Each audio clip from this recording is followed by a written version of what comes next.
This is the Ezra Walk and Talk, and today we have to talk about Anthony Joshua. Now, I thought Anthony Joshua did not look good in that fight. Now, I don't think I'm alone in that. I think even Eddie Hearn, his own promoter, not manager, promoter, was negative, a little negative about the performance, as much as he could possibly be, right? For being a promoter, for having a vested interest in Anthony Joshua continuing to sell, continuing to be considered a big star, continuing to be a threat to the heavyweight crown. But from what I've seen, I don't think that Anthony Joshua is ever going to be a top 5 heavyweight ever again. I don't think that's over exaggeration. I think that he was a head case in there. I think there's some lack of confidence, lack of self-belief. There's some fights that convince him that he is no longer a top guy. There's some fights that convince him that there's another level and that he cannot possibly reach. And when that happens, when you defeat someone's confidence like that, defeat their mentality like that, you can really ruin them. And I've seen it happen in the gym. I've seen it happen outside the gym. I've seen it happen in the ring. But he mentally is shot as a fighter. Next thing is his abilities are probably diminished as well. Now, I don't think maybe not the most drastic, but just not enough to where the shots that were there, he's not throwing maybe fast enough to catch them as he once was. He's not believing in it, so to fully commit to the shots like he once was. And he is now just a lesser fighter. Now, yes, was he good enough to beat Franklin? Yes. Was he good enough to beat him practically for every round? Yes, but there's such a separation from a guy like Franklin to a guy like Tyson Fury, from a guy like Usyk to a guy like Joe Joyce. There's a huge separation, huge gap.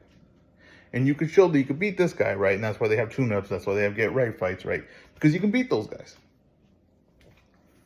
And Anthony Joshua is one of the guys that could benefit from tune-ups because he gets paid a lot of money. To even have just that fight, he gets paid a lot. But he is not going to be reinvented at this point of the game, right? He is what he is. And a lot of the times what I say, there's like rules to when a guy is done as a fighter. And one of the main ones is trying to reinvent your whole self and being in style in your mid-30s or past that. It's not going to happen. He is who he is. And I understand that, we need more time with Derrick James. And Derrick James is a hell of a trainer. But it doesn't mean you can fix everyone. It doesn't mean you just go apply what you know to someone and they're going to be a great fighter because you're that great of a trainer. No trainer's that great. Because there's plenty of trainers that are the best trainers in the world to get a fighter and they ain't going to do anything with them. Okay? You could go through many names of any trainer. Give me any trainer you think is a top trainer and I give you a fighter that he did absolutely nothing with. He couldn't change, couldn't help. Anthony Joshua is who he is. And he's not going to get better offensively in a great way. He's going to get better defensively in a great way. He's kind of just is who he is. Now, you can adjust little tiny things, right? Might help him here and there. But from what I've seen, I don't see there's going to become massive improvements from him staying in that camp, from him continuing to get more fights. He's kind of has to be cashed out now. Now, someone's going to get a notable win off Anthony Joshua, and it might be not a big name, right? Because honestly, he could lose his next fight. If it's just the right guy, just a little step up in the competition, he can easily lose that fight. But you have to cash him out. Then that's, the writing to me is on the wall what Eddie Hearn's trying to do, what Matchroom's trying to do, and what DAZN's trying to do. They had 3-fight plan. Get him this fight, which they thought that he would run through a little bit more easier. Had a harsh realization that was going to happen.